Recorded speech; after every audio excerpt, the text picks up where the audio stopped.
去年3月的时阵，在台北市宝林地设施内发生食物中毒的案件，迄当阵是造成6个人死亡，因的遗体内底是拢验到这个蚌壳列酸。检方伫侦办了后，是照食案法，也有过失致死罪嫌等等，甲拢总是5个人全部拢甲起诉。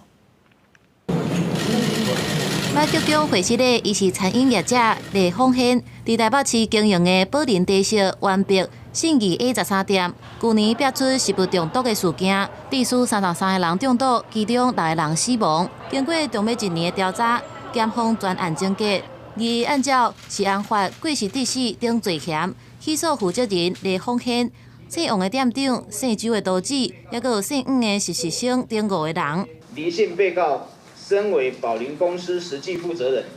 却未自主建立及落实食材管理制度，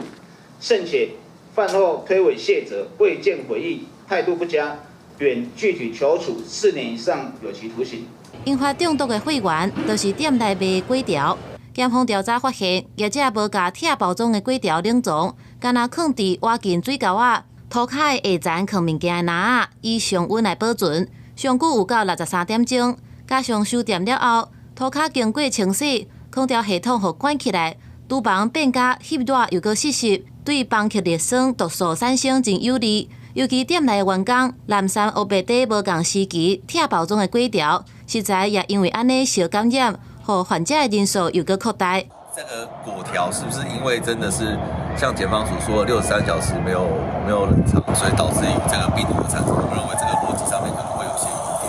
李凤贤互起诉，检方批评被告犯后是推卸责任，无看到悔改，更加具体求刑4年以上。伊律师虽然表示尊重，不过对北检认定的病毒产生的过程也提出质疑。今天也确定了，他们的这个受雇人员却在这个整个食品的这个服务提供上面是有过失的。对于我们在要求这个业者的惩罚性的一个赔偿的部分，可能就会有一些帮助。造成阴影是很大，我到现在都还是不敢吃果条。那